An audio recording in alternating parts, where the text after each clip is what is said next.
Morning विद्यार्थी હું કમલ કાલાણી આપનું ઓક્સફર્ડ સ્કૂલ ઓફ સાયન્સ અમરેલીમાં હાર્દિક સ્વાગત કરું છું. લાસ્ટ લેક્ચરની અંદર આપણે બીજા ચેપ્ટર વિશે વાતચીત કરતા હતા. સપુષ્પી વનસ્પતિમાં લિંગી પ્રજનન, એના વિશે બહુ બધી ઇન્ફોર્મેશન આપણે મેળવી હતી અને ખ્યાલ હતો. બધી વાતો કરી હતી અલગ અલગ. આજના લેક્ચરની અંદર હું તમને અમુક વસ્તુ જે છે એ સાથે સાથે લખાવતો જઈશ અને જે નીટના જૂના ક્વેશ્ચન પૂછાઈ ગયેલા છે આજના જે ચેપ્ટર છે પોઈન્ટ્સ છે એની અંદરથી ઘણું બધું ટેક્સ્ટબુક બહારની વસ્તુ આવશે. એટલે બહારનું એનો મિનિંગ એવો છે કે એને રિલેટેડ આવશે. બહારનો મિનિંગ એવો છે કે એને રિલેટેડ. હવે પરાગરજ પુષ્પ વિશે વાત કરીએ. નર પુષ્પ, માદા પુષ્પ, એમાં ખાસ કરીને જે પરાગરજ જે છે પરાગરજ. આજે આપણે થોડુંક પરાગરજ વિશે ફોકસ કરીશું, કારણ કે આ ચેપ્ટરમાંથી જે ક્વેશ્ચન પૂછે તો પરાગરજમાંથી એક ક્વેશ્ચન પૂછે છે. પરાગરજ પોલેન ગ્રેન્સ, પોલેન ગ્રેન્સ પરાગરજ. ખાસ કરીને પરાગરજની અંદર આખી જે ક્રિયા છે પરાગાશય, દ્વિખંડીય, ચતુષ્કોટરીય. મેં તમને કીધું દ્વિખંડીય કઈ રીતના છે, ચતુષ્કોટરીય કઈ રીતના છે, આ વિશે વાતચીત કરી. તો આજે જે આપણે જોવાનું છે ખાસ કરી પરાગરજનું પહેલા એકવાર ફટાફટ એક બાબતનું જોઈએ.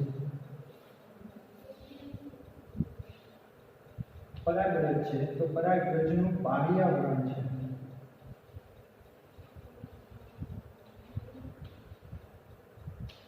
શેનું બનેલું છે? સ્પોરો પોલેની. શેનું બનેલું છે? સ્પોરો પોલેની. હવે આ જે સ્પોરો પોલેનીનું આવરણ બનેલું છે સ્પોરો પોલેની, એ અમુક જગ્યાએ ગેરહાજર છે તો ત્યાં છિદ્રો છે. શું છે? છિદ્રો. હવે આ જે છિદ્રો છે એને જનન છિદ્રો, જન્મપોર તરીકે ઓળખાય. જન્મપોર, જનન છિદ્રો. પછી અંદરનું જે આવરણ છે એ બનેલું છે સેલ્યુલોઝ પ્લસ પેક્ટિન. શેનું બનેલું છે? Cellulose plus pectin. આ ખાસ યાદ રાખજો. હવે સેલ્યુલોઝ અને પેક્ટિન, એના ઉપરથી એક વસ્તુ યાદ આવે કે ભાઈ સેલ્યુલોઝ છે, સેલ્યુલોઝ તો સેલ્યુલોઝ પોલિમર છે કે મોનોમર છે? સેલ્યુલોઝ પોલિમર છે કે મોનોમર છે? પૂછાઈ ગયું છે. સેલ્યુલોઝ પોલિમર છે કે મોનોમર?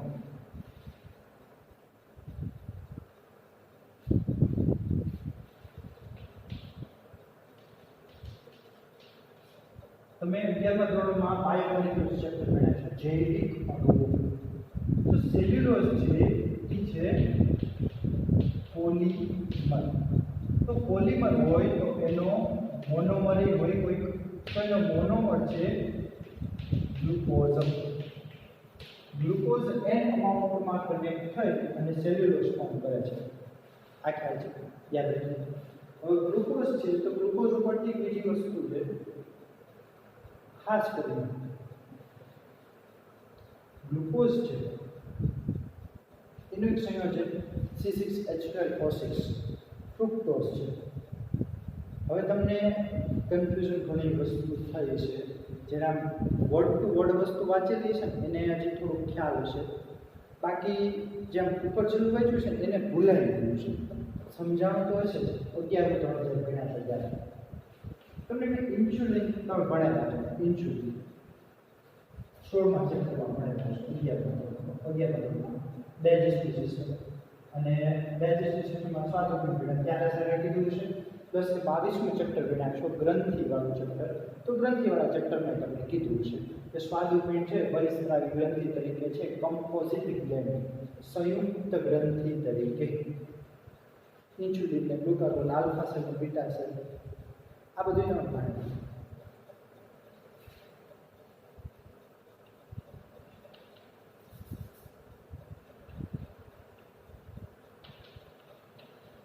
ઇન્સ્યુલિન. આ શું છે? અંતઃસ્ત્રાવ છે. આ ઇન્સ્યુલિન બનેલો છે ને ખબર છે? એમિનો એસિડ બનેલો છે. શેનો બનેલો છે? ઇન્સ્યુલિન. શેનું બનેલું? એમિનો એસિડ બનેલું છે. ટોટલ એમિનો એસિડ કેટલા ખબર? 51 એમિનો એસિડ. કેટલા? 51 amino acid. 21 30 amino acid chain હોય. આ વચ્ચે ડાયસલ્ફાઇડ બોન્ડ. Disulphide bond. આ જે આખું સ્ટ્રક્ચર છે ને, આને કહેવામાં આવશે ઇન્સ્યુલિન. આ ઇન્સ્યુલિન છે. તમને એમ થાય છે ક્યાં આની નીચે? હવે સમજો. આ શું છે? ઇન્સ્યુલિન ગ્લુકોઝ માટે કામ કરે. ડાયાબિટીસમાં ઇન્જેક્શન દેતા આપણે બા દાદા હોય કે રિલેટિવમાં કોઈ જોયા છે ઇન્જેક્શન દેતા. તો એક બીજો વર્ડ આવે છે ઇન્યુલિન. શું છે? ઇન્યુલિન. આ ઇન્યુલિન છે એ ફ્રુક્ટોઝનો પોલિમર છે. ફ્રુક્ટોઝ જ્યારે એક અમાઉન્ટમાં જોડાઈ જશે ત્યારે ઇન્યુલિન બનશે. તો ઇન્યુલિન ફ્રુક્ટોઝ એન અમાઉન્ટમાં જ્યારે થઈ જાય ને ત્યારે ઇન્યુલિન બને ને એમિનો એસિડ જ્યારે કનેક્ટ થાય ત્યારે ઇન્સ્યુલિન બને. તો એકવાર નીટમાં ઇન્સ્યુલિન ને ઇન્યુલિન આ બંનેને રિલેટેડ કન્ફ્યુઝન થાય એ ટાઈપનો ક્વેશ્ચન પૂછાણો કે જેનાથી તમે કન્ફ્યુઝ થાવ અને ખોટો પડે. પણ જેને ડિટેલિંગ કરેલું છે, 11મું ભણેલું છે, 12મું બહુ સારી રીતના ભણ્યા છે, વર્ડ ઉપર ફોકસ કર્યું છે, એને આ ક્યારેય ભૂલ થશે નહીં. તો આ યાદ રાખવાનું. તો અંતઃ આવરણ સેલ્યુલોઝ અને પેક્ટિનનું બનેલું છે. શેનું? સેલ્યુલોઝ અને પેક્ટિન. આટલો ખ્યાલ આવ્યો. હવે એક પુષ્પોદ્ભિદ વનસ્પતિ, એક પુષ્પોદ્ભિદ વનસ્પતિ એટલે કે સમગ્ર જીવનકાળ દરમિયાન એક જ વાર પુષ્પ સર્જન કરતી વનસ્પતિ.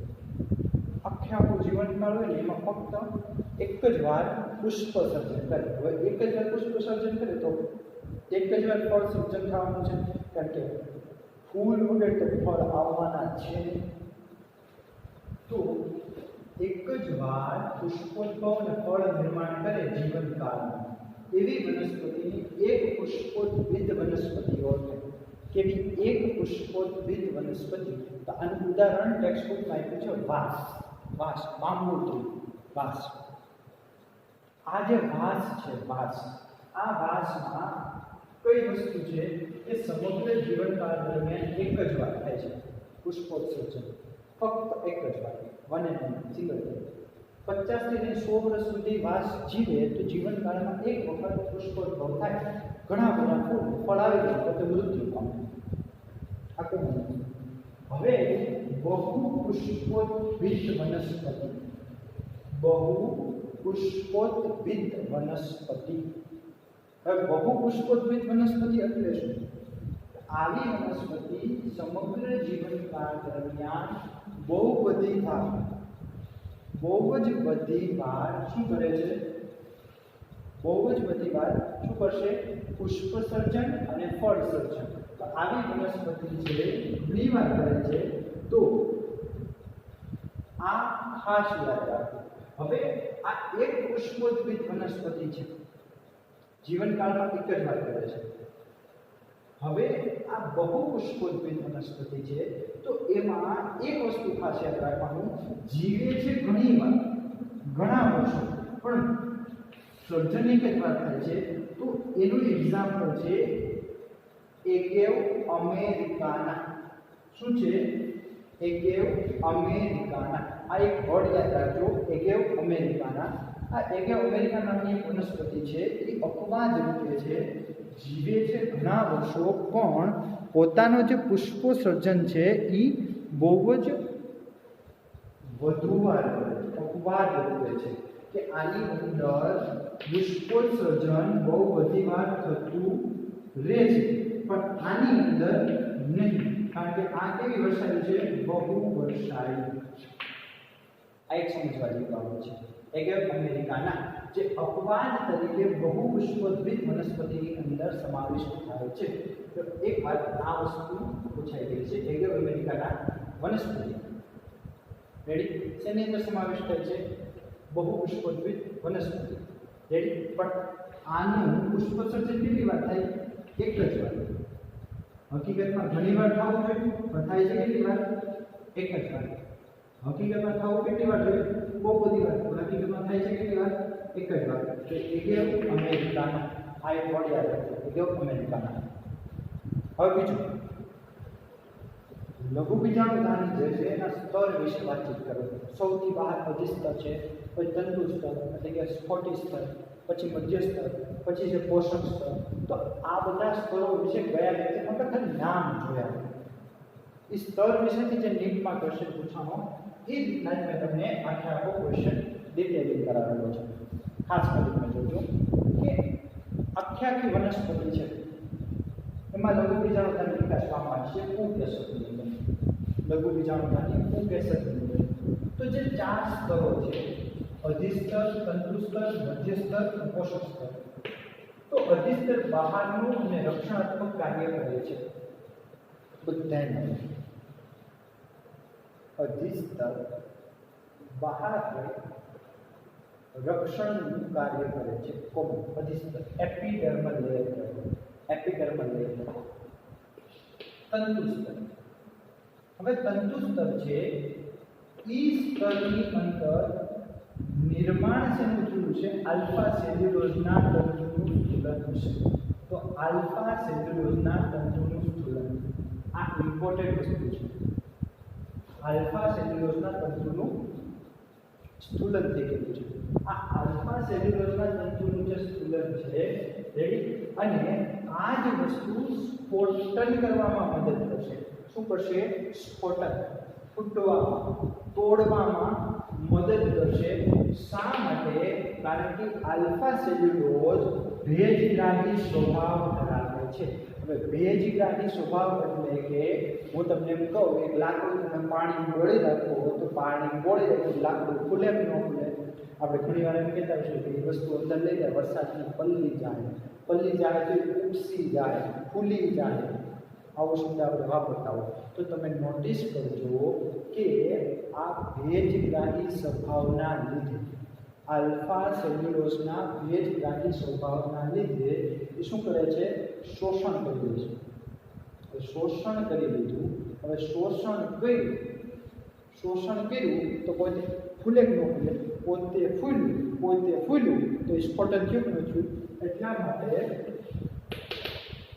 આલ્ફા સેલ્યુલોઝનું સ્થૂલન ભેજગ્રાહી સ્વભાવના લીધે સ્ફોટન થઈ તંતુમય સ્તરનું બીજું નામ સ્ફોટી સ્તર તરીકે પણ ઓળખાય છે. સ્ફોટી સ્તર. આ એક યાદ રાખી લાવજો. આ પૂછાઈ ગયું. મધ્યસ્તર. હવે મધ્યસ્તર છે એ મૃદુતક કોષોનો બનેલો છે. શેનો? મધ્યસ્તર મૃદુતક કોષોનો બનેલો છે.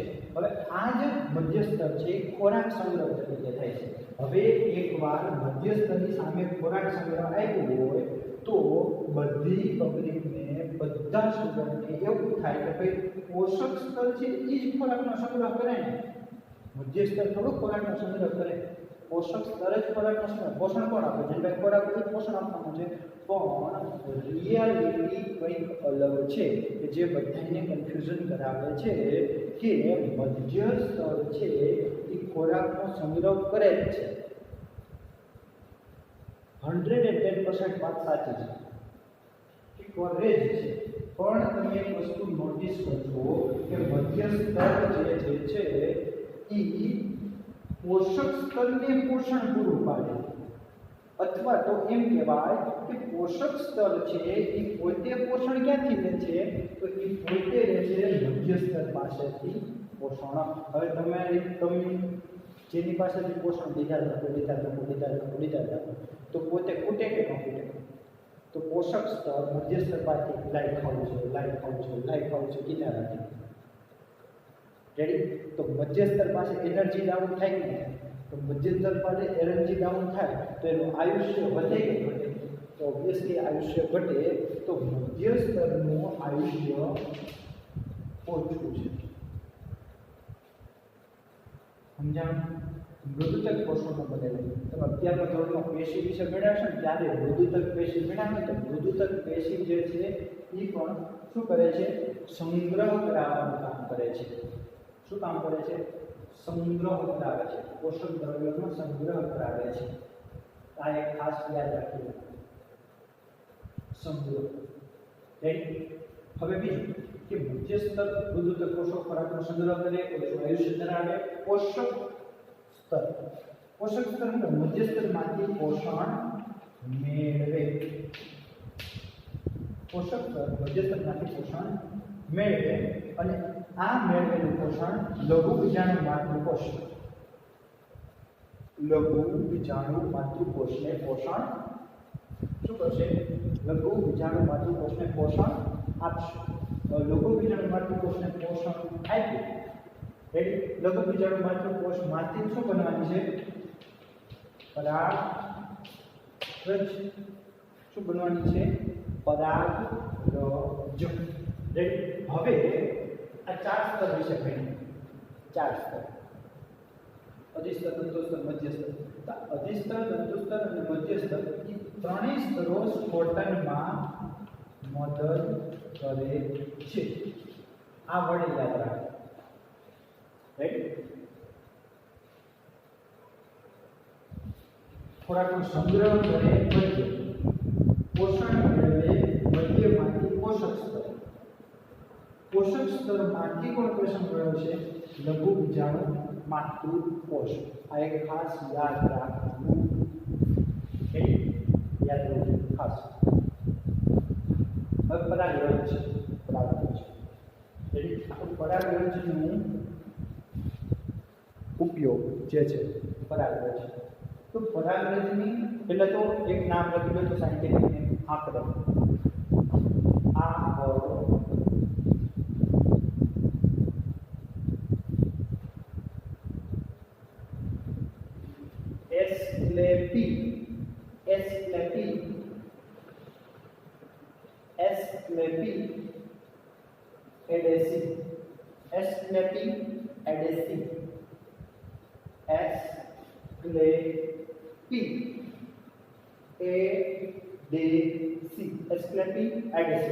આંકડાનું સાયન્ટિફિક નેમ છે એસ્ક્લેપિક એડેસી. હવે એસ્ક્લેપિક એડેસી જે છે આની ખાસિયત કેવી છે? આની પરાગરજ હોય ને પરાગરજ એ પરાગરજ બધી ભેગી થઈ ગઈ. શું થાય? એ બધી પરાગરજ ભેગી થઈ. શું કામ ભેગી થઈ? એ બધી ભેગી થાય ને એના લીધે એ બધી ફલન કરવામાં મદદ થશે. ઇઝીલી એક જગ્યાએ બીજી જગ્યાએ મૂવમેન્ટ કરી શકશે અને ઇઝીલી એનું ફલન થશે. તો એસ્ક્લેપી એડેસી એટલે કે આંકડો જેની પરાગરજ એકબીજા સાથે જોડાઈ જાય છે, જે એકબીજા સાથે જોડાઈ ગઈ જે રચના બને એને કહેવામાં આવશે પરાગપિંડ. શું કહેવાય? એને કહેવામાં આવશે પરાગપિંડ. અને આ જ પરાગપિંડ જે છે એ એસ્ક્લેપી એડેસી એટલે કે આંકડાની અંદર જોવા મળશે. આ ક્વેશ્ચન પૂછાય. આ વસ્તુ યાદ રાખો. એસ્ક્લેપી એડેસી. હવે ઘણી ખરી પરાગરજ એવી છે કે જેનું નામ શું છે કે એ પરાગરજ ભેગી મળીને શું કરશે? એ બધી પરાગરજ ભેગી મળીને શું કરે છે? એ બધી પરાગરજ હોય આ ટાઈપની રચના છે. હવે આ બધી પરાગરજ જે હોય આ પરાગરજ સપાટીની તેની અલગ અલગ છે. એટલે કે જે પરાગાસન ઉપર જે સ્થાપન થવું હોય ત્યારે ઇઝીલી થશે. તો એ જે સ્થાપન થશે ઇઝીલી, તો એના માટે એની ઉપર ઘણા આવરણ આવે. તંતુમય આવરણ, તંતુમય ટૂંકમાં રેસાયુક્ત વસ્તુ આવેલી છે, તાતણા જેવી, કે જે સ્થાપન કરી શકે. હવે બીજું કે પરાગરજ ઘણીવાર ઉડે, હવામાં ઉડતું ફ્લાવરમાં, તો એનાથી એલર્જી. એલર્જી એટલે કેવી ખબર છે? એના ત્યાં ઘણી બધી સિરિયસ એલર્જી થઈ જાય. સિરિયસ એટલે ટૂંકમાં નુકસાનકારક થઈ જાય, એ ટાઈપની એલર્જી થઈ જાય. તો નોટિસ કરજો કે આખી જે એલર્જીવાળી જે વસ્તુ છે એલર્જી, એમાં ખાસ કરવું કે જેવી એલર્જી વધુ થાય તો શ્વાસની અંદર તકલીફ થવા મળે. શેની અંદર થવા મળશે? તો શ્વાસ. એક શ્વાસની અંદર તકલીફ થાય. પછી બીજું કે આખું જે શ્વસન તંત્ર છે, શ્વસન તંત્ર, હવે આ શ્વસન તંત્ર હોય તો એ શ્વસન તંત્રની અંદર સૌથી ઇમ્પોર્ટન્ટ કયા રોગો છે? બ્રોન્કાઇટિસ, અસ્થમા, આ બધા ટાઈપના રોગો છે એની અંદર થવાની શક્યતા સૌથી વધી જાય. અને શ્વાસ લેવામાં તકલીફ પડી જાય, બ્રોન્કાઇટિસ, અસ્થમા. અસ્થમાનું બીજું નામ દમ. તો અસ્થમા, દમ જેવા રોગો થાય. અને પરાગરજ જે છે એ હવામાં ઉડી એલર્જી ફેલાવે છે, એટલા માટે એને કહેવાય છે એરો એલર્જન્સ. શું કહેવામાં આવશે? એરો એલર્જન્સ. લખી લો, લખાવવાની રીતના લખી લો. પરાગરજ, પરાગરજ હવામાં ઉડીને, પરાગરજ હવામાં ઉડીને એલર્જી પ્રેરે છે. પરાગરજ હવામાં ઉડી એલર્જી પ્રેરે છે. તેથી તેને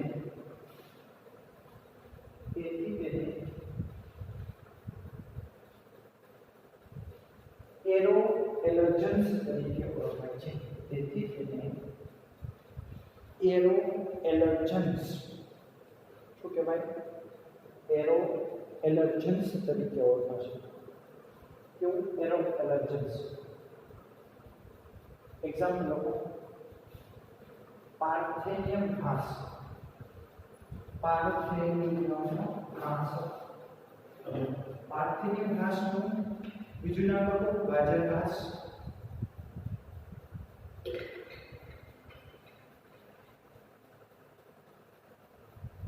પાર્થેનિયમ ઘાસનું બીજું નામ લખો, ગાજર ઘાસ. હવે એલર્જી કરે તો થાય શું? લખો, તાવ આવે. લખો, તાવ આવે. તાવ આવે. પછી લખો, શ્વસન સંબંધિત રોગો ફેલાય છે. શ્વસન સંબંધિત રોગો ફેલાય છે. કૌંસમાં લખો, બ્રોન્કાઇટિસ, બ્રોન્કાઇટિસ,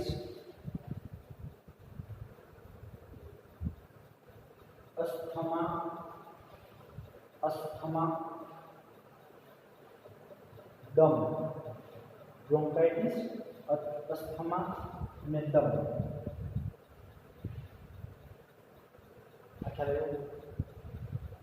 હવે એક વસ્તુ સાથે સાથે નીટનામાં છે, મેં શ્વસન તંત્ર વિશે જ્ઞાન છે. શ્વસન તંત્ર 11મા ધોરણમાં 17મું ચેપ્ટર. એમાં એક ખાસ વસ્તુ, એમાં જે મેકેનિઝમ આવે, મેકેનિઝમ, એ જે મેકેનિઝમમાં શ્વાસ લેવામાં તકલીફ પડે ને, તો એને શ્વાસ નળી હોય ને એકદમ સંકોચન થઈ ગયું.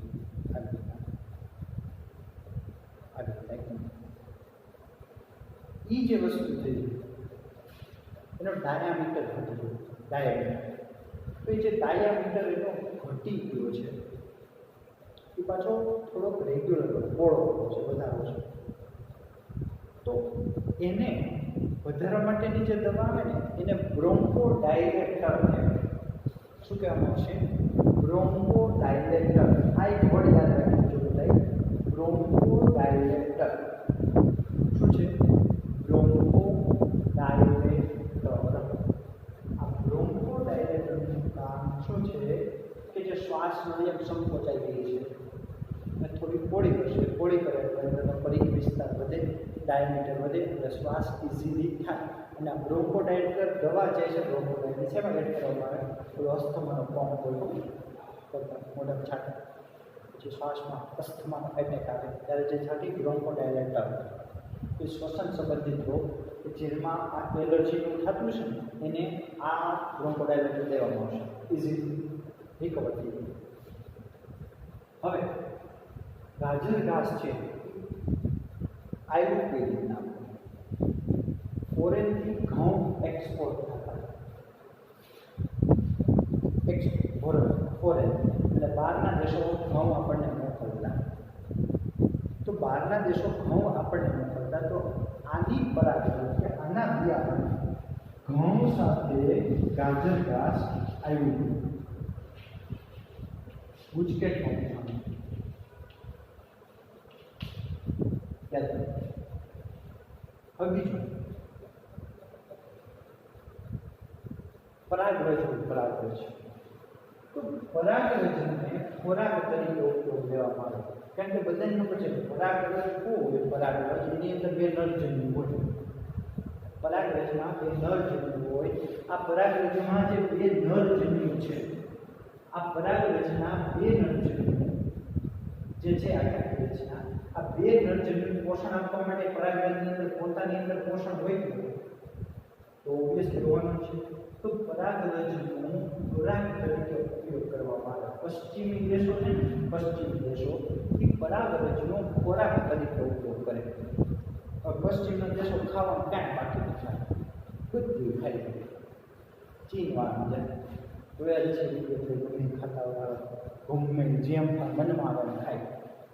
તો આ જે વસ્તુ છે એને ખોરાક તરીકે કે ખોરાક તરીકે આપણે પાકડવી પડે, સમજે ખાય નહીં. એને ખાવાની પદ્ધતિ કઈ રીતના થાય તો એને ખાવા માટે કયો ઉપયોગ કરે છે કે એ જે રીતના ખવાય છે, જે રીતના ખાવામાં ઉપયોગ આવે છે તો એ જે ખાવાના એ કાં તો ટેબ્લેટ ફોર્મમાં અને કાં તો સિરપ ફોર્મમાં, કાં તો ટેબ્લેટ કાં તો સિરપ. ટેબ્લેટ પ્રેસ કરી નાની કેવી ટીકડી બની એવી ટેબ્લેટ બની છે અને સિરપ એટલે કે સોલ્યુશન આપણે બનાવી દે પીતું જવાનું. હવે પોષણ હોવાનું પોષણ દ્રવ્ય તેમાંથી ન્યુટ્રિયન્ટ મળશે. ન્યુટ્રિયન્ટ મળશે તો મનુષ્યમાં તો તે જ છે. ખાસ કરીને જેવડા રમતવીરો હોય ને, એથ્લેટિક્સ રમતવા દોડવીરોના એનો ઉપયોગ કરે. પછી બીજું કે આનો છે ને ઘોડાની રેસ હોય, ખબર છે? ટીવી જોયું હોય તો ઘોડા દોડતા હોય, રેસ હોય રાઉન્ડ કરવાનું. તો જે ઘોડાની રેસ હોય ને એમાં ઘોડાની ઘોડામાં શક્તિ એવી અને એ આમાં ઉપયોગ થશે. આ એક ખાસિયત હતી. હવે પરાગાશય કે જેમાં પરાગરજ છે તો ખાસ કરીને પરાગાશય તો મેં તમને આ લઘુબીજાણુ તંત્રના 4 સ્તર, અધિસ્તર, તંતુ સ્તર, મધ્ય સ્તર, પોષક સ્તર વિશે વાત કરી.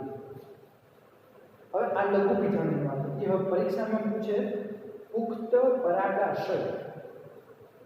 પુખ્ત પરાગાશય એટલે કે જેની અંદર પરાગરજ છે અને શબ્દ પાછું કેવો આપણે લીધો પુખ્ત. તો પુખ્ત વાઇપ્રો એટલે કેવું એડલ્ટથી પુખ્ત વાઇપ્રો એટલે એડલ્ટથી.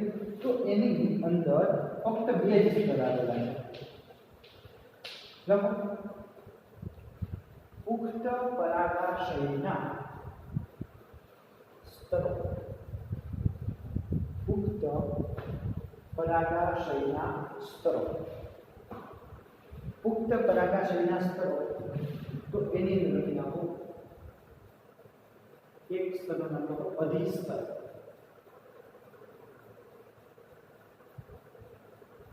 અને બીજા સ્તરનું નામ લખો તંતુ સ્તર. પુખ્ત પરાગાશય જે છે એના 2 સ્તર છે. તો આ શબ્દ ખાસ યાદ રાખજો. તમને નીટમાં પૂછે છે શું અધિસ્તર, તંતુસ્તર, સ્ફોટિસ્તર, તંતુસ્તર કે સ્ફોટિસ્તર કયો કે પોષક સ્તર, મધ્યસ્તર કયો કે પોષક સ્તર. એ વસ્તુ આ વસ્તુ અલગ છે. તમને પૂછી લે પુખ્ત પરાગાશયના સ્તર તો એની અંદર તંતુસ્તર, અધિસ્તર અને તંતુસ્તર આવશે. પુખ્ત શબ્દ વાપરો એમાં અધિસ્તર અને તંતુસ્તર આવશે. આ એક યાદ રાખી લેજો. હવે બીજું થોડાક ફેક્ટ ડેટા લખવાના છે સાથે સાથે. સૌથી મોટી પરાગરજ કઈ, સૌથી નાની પરાગરજ કઈ, સૌથી લાંબી પરાગરજ કઈ, કોની પરાગરજ કેટલું જીવે, આવી જે બાબતો છે ને એ ટેક્સ્ટબુકમાં અમુક મુકાયેલું છે. એ ડાયરેક્ટ ગુજકેટમાં પૂછે છે, પણ જે અમુક નામ છે એ નીટમાં બહુ બધી વાર પૂછાઈ ગયા છે. ઇમ્પોર્ટન્ટ છે, કારણ કે બુકની અંદર ક્યાં ખાસ આપ્યા ન હોય અને બધાને એમ થાય આવું પાઠ કરવું, નાનું નામ આવું ક્યાં પૂછે. થિયરી કે મોટી મોટી થિયરી પાઠ કરી પૂછાઈ જતી.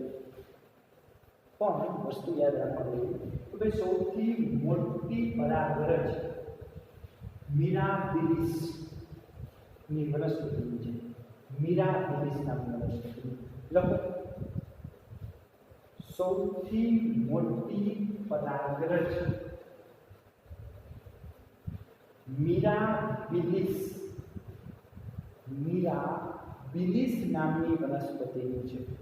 સૌથી મોટી પરાગરજ મિરાબિલિસ નામની વનસ્પતિની છે. પછી લખો સૌથી નાની, સૌથી નાની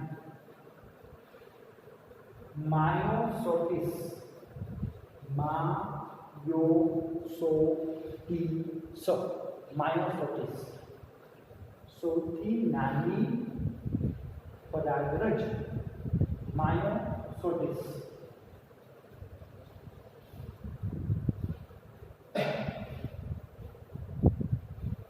પછી લોકો સૌથી લાંબી પરાગરજ વૃંત વડે તંતુ એમાં સૌથી લાંબી પરાગરજ લોકો ઝોસ્ટેરા. શું છે? ઝોસ્ટેરા, ઝોસ્ટેરા, ઝોસ્ટેરા યાદ રાખો. પછી નાની મોટી લાંબી આ ત્રણેયનું બોક્સ બનાવી પરીક્ષા પૂછે છે. બોક્સ બનાવીને યાદ રાખો. પછી ઘઉં અને ચોખા જે છે, ઘઉં અને ચોખા, ઘઉં અને ચોખા. આ ઘઉં અને ચોખાની જે પરાગરજ છે એ પરાગાશયમાંથી સ્ફોટન થયા બાદ, પરાગાશય છે એમાંથી સ્ફોટન થયા બાદ 30 મિનિટ સુધી જીવે. કેટલા મિનિટ? તો લખો ઘઉં વત્તા ચોખા, વત્તા નિશાની જોડો, ઘઉં વત્તા ચોખા.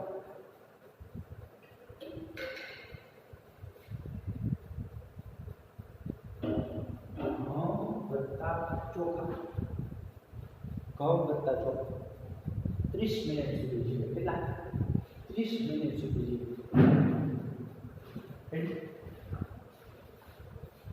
લેક્ચર એક્ઝેક્ટ 34 મિનિટ, 30 મિનિટ આવેલા હોય તો યાદ રહી જાય ફટાફટ. ઘઉં ચોખા 30 મિનિટ સુધી જીવે, એટલે કે જીવે 30 મિનિટ બરાબર છે. પછી લખો નીચે પોઈન્ટ રોજેસી, રોજેસી, રોજેસી, લેગ્યુમિનેસી. રોજેસી પ્લસની નિશાની કરો. લેગ્યુમિનેસી, લેગ્યુમિનેસી. ત્રીજું લખો સોલેનેસી. રોજેસી, લેગ્યુમિનેસી અને સોલેનેસી. આ ત્રણેય બતાવતા નિશાની કરીને ત્રણેય ભેગી સામે કરીને લખી નાખો. આ વનસ્પતિની પરાગરજ, આ વનસ્પતિની પરાગરજ ઘણા મહિનાઓ સુધી જીવંત રહે છે. ઘણા મહિનાઓ સુધી જીવંત રહે છે. આ વનસ્પતિ જે છે ને એની પરાગરજ ઘણો ટાઈમ સુધી જીવે. હવે પરાગરજ કેટલું જીવે, ક્યારે મળે, કોના ઉપર આધાર રાખે? એ આધાર કોના ઉપર રાખે છે? એ આધાર રાખે છે જે જગ્યાએ પોતે છે ત્યાંનું તાપમાન અને ત્યાંનો ભેજ. ત્યાંનું તાપમાન અને ત્યાંનો ભેજ જે છે એના ઉપર આ વસ્તુ ડિપેન્ડન્ટ છે. શું છે? ડિપેન્ડન્ટ છે. ડિપેન્ડન્ટ. હવે બીજું કે ભેજને તાપમાન કેવું ફેર પડે? ભેજને તાપમાન તમે એક વસ્તુ જુઓ કે ભાઈ ભેજ છે, ભેજ તો ભેજનું પ્રમાણ વધુ હોય રેડી તો પરાગરજ કેવી થઈ જાય? એકદમ પોચા જેવી બની જાય, કારણ કે પાણી પોતે શોષણ કરી લે તો કદાચ ફલન નોય થાય, એને પાણી એટલું અનુકૂળ ન એ પ્રોબ્લેમ, અથવા તો અનુકૂળ આવે. It depends on plant. અલગ અલગ વનસ્પતિ માટે અલગ અલગ રીતે. આપણે તો જનરલ વાત કરીએ. પછી અમુક વનસ્પતિ ફોર એક્ઝામ્પલ તમે સમજી લો કે બહુ તાપમાન પડે તો તમને નર જેવું પડી જાય, નર જેવું તમને પડી જાય, ટૂંકમાં પડી જાય મીન્સ કે સુકાઈ જાય, ડ્રાય થઈ જાય સાવ. એ ફલન માટે કેપેબલ નથી, હોઈ શકે ને, થઈ જાય. તો આ જે વસ્તુ છે તાપમાન અને ભેજ, આ બંને પરાગરજની જીવિતતા જે છે, વધુ જીવે ઓછું જીવે એના ઉપર ડિપેન્ડ છે. ઇન્વાયરમેન્ટલ ફેક્ટર કહેવાય. ઇન્વાયરમેન્ટલ ફેક્ટર એટલે કે વાતાવરણીય પરિબળો ડિપેન્ડન્સ છે. તો આ એક ખાસ યાદ રાખી લો. પ્લસ કે કાલે આપણે વાત કરી ખેતીવાડીનો અભ્યાસ હોય એગ્રીકલ્ચર કહેવાય, ફૂલનો અભ્યાસ હોય ફ્લોરિકલ્ચર કહેવાય, ફળનો અભ્યાસ હોય તો પોમોલોજી કહેવાય, જીવનો અભ્યાસ હોય તો જીવ વિજ્ઞાન કહેવાય, બાયોલોજી કહેવાય. હવે પરાગરજનો અભ્યાસ કરવો હોય એની કહેવાય પેલેનોલોજી. પરાગરજનો અભ્યાસ, પરાગરજનો અભ્યાસ પેલેનોલોજી. પરાગરજનો જે અભ્યાસ કરવાનો છે એને કહેવાય પેલેનોલોજી. શું કહેવાનું છે? પેલેનોલોજી. આ એક ખાસ યાદ રાખજો, પેલેનોલોજી પૂછાઈ શકે. પેલેનોલોજી.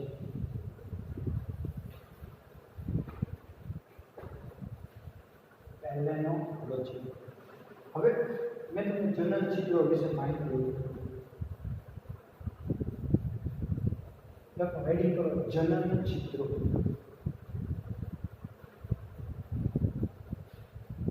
હા, જનન ચિત્રો. જનન ચિત્રો. જન્મ કોણ? પેલો પોઈન્ટ લખો સ્થાન. સામે લખો પરાગરજનું બાહ્યાવરણ. પરાગરજનું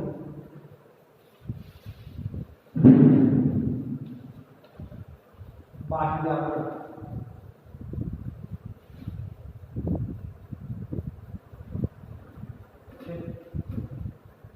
એમાં લખવાનું છે નિર્માણ. નિર્માણ. પરાગરજનું જે બાહ્યાવરણ છે, બાહ્યાવરણ પરાગરજ એ જે જગ્યાએ ગેરહાજર હોય એ જ જગ્યાએ જન્મચિત્રો નિર્માણ થાય ને તો લોકો પરાગરજનું બાહ્યાવરણ. બાહ્યાવરણ કૌંસમાં લખો સ્પોરોપોલેની. કૌંસમાં લખો સ્પોરોપોલેની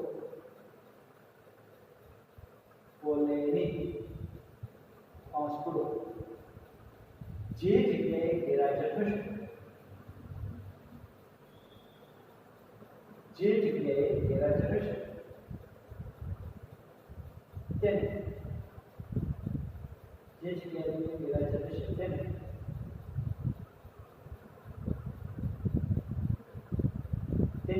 ચિહ્ન એટલે કે આવી રચના, આવી રચના જનન ચિત્રો તરીકે ઓળખાય. જનન ચિત્રો તરીકે ઓળખાય. પછી લોકો કાર્ય. કાર્ય આ શું છે? અંદરનો આવરણ છે. કાર્યમાં પરાગરજ અને પરાગાશયની આંતરક્રિયા દરમિયાન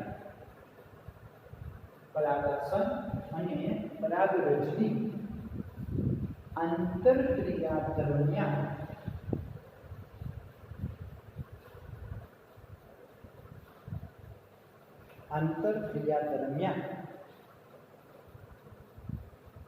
પરાગરજનું અંતઃસ્તર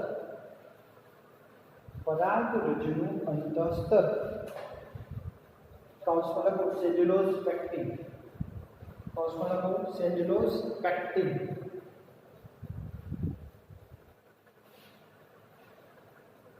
પરાગ નલિકા તરીકે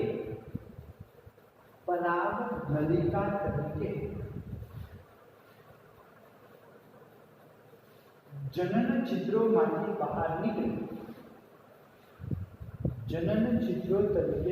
નીકળી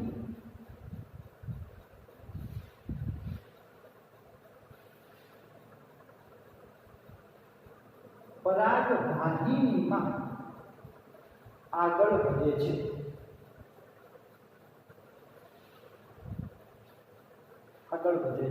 રેડી? 9 પોઈન્ટ કરો. એમાં લખો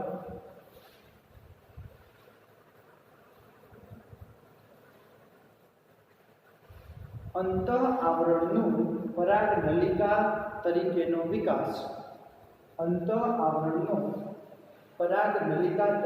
વિકાસ.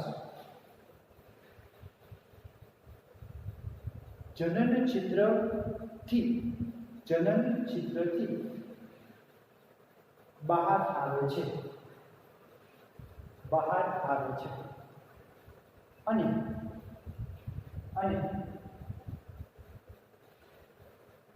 નરજન્યુને અંડક સુધી પહોંચાડે છે.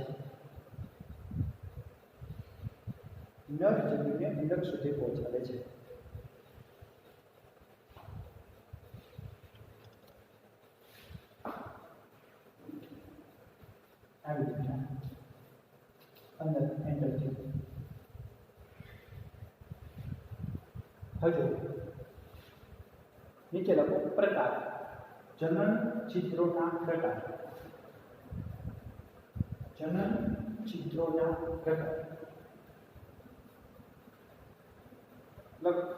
એવી પરાગરજ કે જેમાં 3 જનન છિદ્રો હાજર હોય. એવી પરાગરજ કે જેમાં 3 જનન છિદ્રો હાજર હોય. નીચે લોકોને લખી નાખો ટ્રાઇકોપ્લેટ.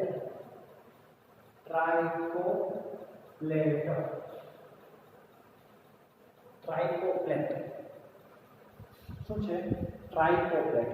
તો ટ્રાઇકોપ્લેટ એટલે એવી પરાગરજ કે જેમાં 3 જનન છિદ્રો હાજર છે. ટ્રાઇકોપ્લેટ. પછી નીચે લખો એવી પરાગરજ કે જેમાં એક જ એમ લખો. એવી પરાગરજ કે જેમાં એક જ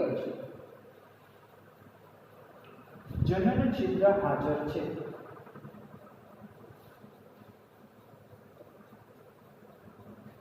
એમાં લખો મોનોકોપ્લેટ.